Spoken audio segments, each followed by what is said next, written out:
Good morning students. इससे पहले वाले वीडियो में हमने ग्लाइकोलाइसिस के बारे में पढ़ा है। तो ग्लाइकोलाइसिस में हमने देखा है कि एक ग्लूकोज का मॉलिक्यूल जब टूटता है तब दो पायरुविक एसिड के मॉलिक्यूल बनते हैं। ठीक है, इनमें तीन तीन कार्बन प्रेजेंट होते हैं, साथ में वहाँ पे 10 एटीपी टोटल बनते हैं ग्लाइकोलाइसिस में।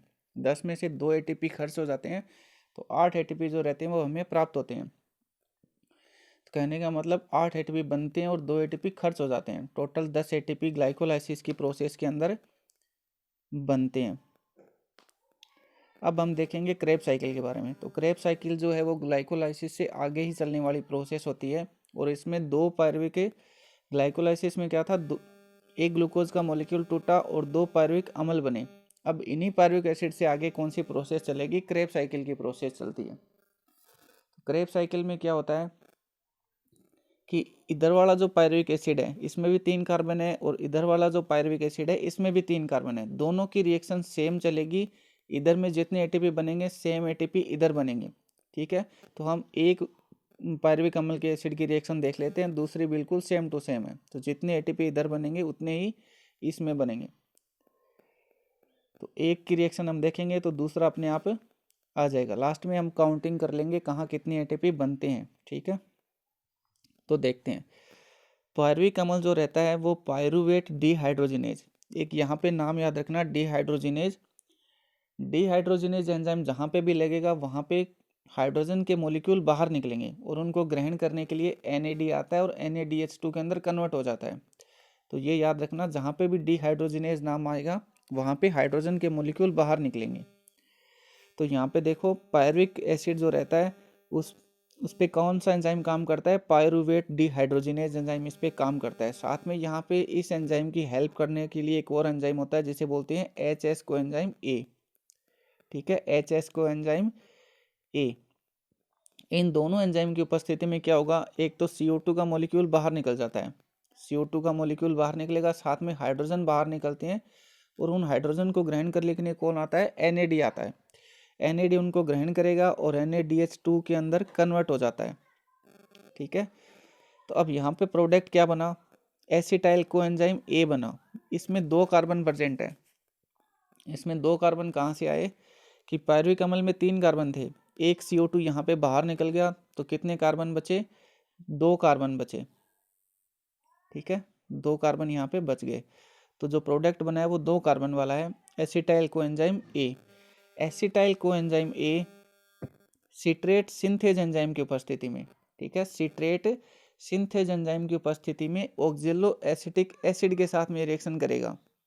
ऑक्जेलो एसिटिक एसिड में 4 कार्बन है, तो acetyl coenzyme A ऑक्जेलो acetic acid के साथ में रिएक्शन करेगा और क्या प्रोडक्ट बनाएगा? सिट्रिक अम्ल बनाएगा। सिट्रिक अम्ल बनाएगा। यहाँ पे देखो 2 चीज़ें होती है, एक तो HS कोएंजाइम A है वो बाहर निकल जाता है, और यहाँ पे एक जल का मॉलिक्यूल प्रवेश करता है, एंटर करेगा। एंजाइम कौन सा काम में आ रहा है? Citrate synthase enzyme. प्रोडक्ट हमारा बनेगा सिट्रिक एसिड। सिट्रिक एसिड जो रहता है वो पहला मध्यवर्ती कंपाउंड या पहला मध्यवर्ती यौगिक बनता है क्रेब साइकिल के अंदर। तो क्रेब साइकिल को हम सिट्रिक साइकिल भी बोलते हैं, क्योंकि इसमें पहला मीडिएटर कौन बनता है? सिट्रिक एसिड बनता है। सिट्रिक एसिड के अंदर 6 कार्बन है। अब 6 कार्बन इसमें कहाँ से आए? तो जो ऑक्जेलो एसिटिक एसिड होता है उसमें 4 कार्बन प्रेजेंट है, ऊपर 2 कार्बन पहले से ही थे, 4 और 2 कार्बन कितने हो गए? 6 कार्बन हो गए। प्रोडक्ट हमारा क्या बना? सिट्रिक एसिड बना। अब जो सिट्रिक एसिड अम्ल है वो एकोनिटेज एंजाइम की उपस्थिति में क्या बनाएगा? सिस एकोनिटिक एसिड बनाएगा। एकोनिटेज एंजाइम की उपस्थिति में सिस एकोनिटिक एसिड बनाएगा। यहाँ पे एक जल का मॉलिक्यूल बाहर निकल जाता है। ठीक है, एक जल का मॉलिक्यूल यहाँ पे बाहर निकल जाता है। प्रोडक्ट हमारा क्या बना? सिस एकोनिटिक एसिड। कार्बन कितने हैं? 6 कार्बन है। सिस एकोनिटिक एसिड एकोनिटेज एंजाइम की उपस्थिति, यहाँ पे दोनों जगह एक ही एंजाइम काम आता है, एकोनिटेज। तो सिस एकोनिटिक एसिड एकोनिटेज एंजाइम की उपस्थिति में आइसोसिट्रिक एसिड बनाएगा। आइसोसिट्रिक एसिड बनाएगा। यहाँ पे एक जल का मॉलिक्यूल जो रहता है वो वापस प्रवेश करता है अभिक्रिया के अंदर। प्रोडक्ट हमारा क्या बना? आइसोसिट्रिक एसिड बना। Isocitric acid isocitrate dehydrogenase enzyme की उपस्थिति में। यहाँ पे एंजाइम वापस काम में कौन सा आ रहा है, डिहाइड्रोजिनेज एंजाइम। तो यहाँ पे हाइड्रोजन बाहर निकलेगी और उस हाइड्रोजन को ग्रहण करने के लिए कौन आता है, एनएडी। एनएडी उसको ग्रहण करेगा और NaDH2 के अंदर कन्वर्ट हो जाता है। जो NaDH2 है वो ETS सिस्टम के अंदर चला जाता है, इलेक्ट्रॉन ट्रांसपोर्ट सिस्टम में चला जाएगा। ठीक है, ETS क्या होता है, इलेक्ट्रॉन ट्रांसपोर्ट सिस्टम, इलेक्ट्रॉन परिवहन तंत्र। तो NaDH2 यहाँ पे चला जाता है ATS के अंदर और वहाँ पर जाकर ये क्या काम करेगा, ATP का निर्माण करेगा। ठीक है, ATP का निर्माण करेगा। यहाँ पे एक CO2 का मॉलिक्यूल बाहर निकल जाता है। तो ऊपर देखो 6 कार्बन का यौगिक था, आइसोसिट्रिक एसिड 6 कार्बन वाला यौगिक था। अब एक कार्बन यहाँ पे इसमें से बाहर निकल गई, तो जो प्रोडक्ट बना है वो 5 कार्बन वाला बनेगा। प्रोडक्ट का नाम क्या है, अल्फा कीटो ग्लूटरेट। क्या प्रोडक्ट बना, अल्फा कीटो ग्लूटरेट बना। अब जो अल्फा कीटो ग्लूटरेट है वहाँ पे वापस देखो इस पे एंजाइम काम करेगा, अल्फा कीटो ग्लूटरेट डिहाइड्रोजिनेज। ठीक है, अल्फा कीटो ग्लूटरेट पे वापस कौन सा एंजाइम काम कर रहा है, alpha keto glutarate dehydrogenase enzyme काम कर रहा है। तो यहाँ पे वापस हाइड्रोजन के मॉलिक्यूल बाहर निकलेंगे, उनको ग्रहण करने के लिए कौन आता है, NAD, और NaDH2 के अंदर कन्वर्ट हो जाता है। NaDH2 फिर से चला जाएगा ETS के अंदर और वहाँ पर जाकर ये निर्माण करेगा ATP का। तो यहाँ पे एक एंजाइम HS को एंजाइम A वापस इसकी हेल्प करता है। ठीक है, एक साथ में कार्बन बाहर निकल जाता है। तो पहले 5 कार्बन वाला यौगिक बना था, अब एक और कार्बन यहाँ से बाहर निकल गया, तो जो यौगिक बन रहा है उसमें कितने कार्बन रहेंगे, 4 कार्बन। तो यहाँ पे 4 कार्बन का यौगिक हमें प्राप्त हो जाता है। प्रोडक्ट क्या बना, सक्सिनाइल कोएंजाइम A। इसमें कार्बन कितने हैं, 4 कार्बन है।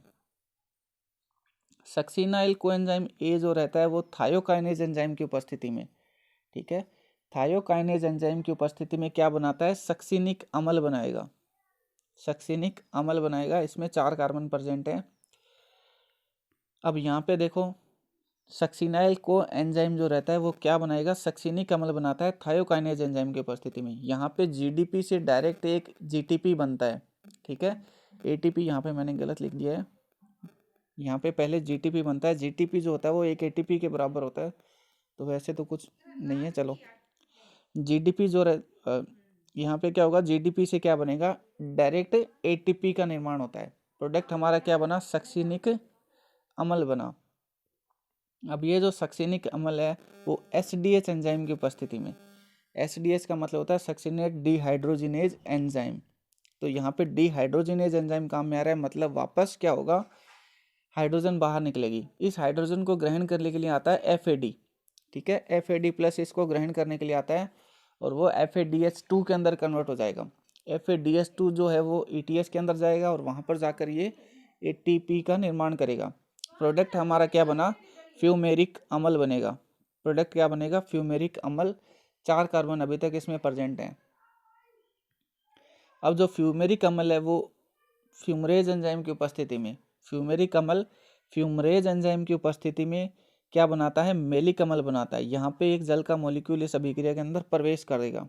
ठीक है, फ्यूमेरिक अम्ल फ्यूमरेज एंजाइम की उपस्थिति में क्या बनाएगा, मेलिक अम्ल बनाता है और यहाँ पे एक जल का मॉलिक्यूल प्रवेश करता है, तो ये बना मेलिक अम्ल। 4 कार्बन अभी तक इसमें प्रेजेंट है।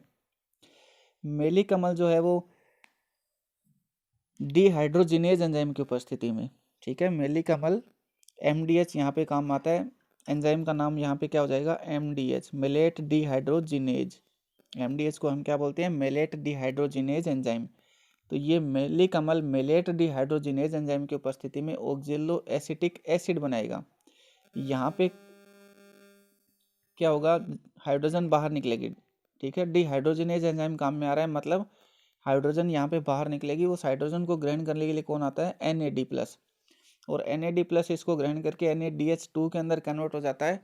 NaDH2 चली जाएगी ETS के अंदर, इलेक्ट्रॉन ट्रांसपोर्ट सिस्टम के अंदर, और वहाँ पर जाकर ये क्या करेगी, ATP का निर्माण करेगी। प्रोडक्ट हमारा क्या बना, ऑक्जेलो एसिटिक एसिड बना। इसमें भी 4 कार्बन है। इसी तरह ये रिएक्शन वापस फिर से चलती रहती है। ठीक है, ऑक्जेलो एसिटिक एसिड वापस एसिटाइल कोएंजाइम A के साथ में रिएक्शन करेगा और वापस से यही रिएक्शन रिपीट होती रहती है। तो ये तो था हमारा क्रेब्स साइकिल। अब यहाँ पे इस वाले रिएक्शन में जो भी अभिक्रियाएं चली है सेम टू सेम इसके अंदर भी यही चलता है। तो जितने एटीपी इस पायरुविक एसिड से बनेंगे उतने ही एटीपी इस पायरुविक एसिड से बनते हैं। तो ये तो था हमारा क्रेब्स साइकिल। क्रेब्स साइकिल यहाँ पे कंप्लीट हो जाता है। अगले वाले वीडियो में या नेक्स्ट वीडियो में हम देखेंगे कि क्रेब्स साइकिल के अंदर कहाँ कितने एटीपी बनते हैं, ये टोटल एटीपी हमें कितने प्राप्त होते हैं, नेट प्रॉफिट हमें कितना होता है। वीडियो अगर अच्छा लगा हो तो लाइक शेयर और सब्सक्राइब ज़रूर करें।